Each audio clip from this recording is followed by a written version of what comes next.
Yazi kunento engiyifundile namhlanje. Amanga mahle ngokuba yakukhipha ey'ngozini osukubhekene nazo. Kodwa ayingozi kakhulu wena mase uzokholelwa kuwona amanga akho. Alana aqala khona ukukulimaza because wathi amanga waqala wawakholwa wena. Ubuwazi ukuthi amanga azokwenza ungakhuli, azokwenza uhleli kuwona amanga. So amanga kumele ukuthi abe khona, kumele asetshenziswe for you ukusuka kuleyo nto eyiphutho oyenzile. Mase uyashintsha ekwenzeni kwakho.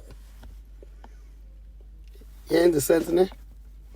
Amanga sometimes awanankinga ukuthi usheshe ukwazi ukuphuma ephutheni olenzile ulibone ulungise. Kodwa into eyingozi ukuthi uzosha amanga uwabone kusebenzela mase uyahlala emangeni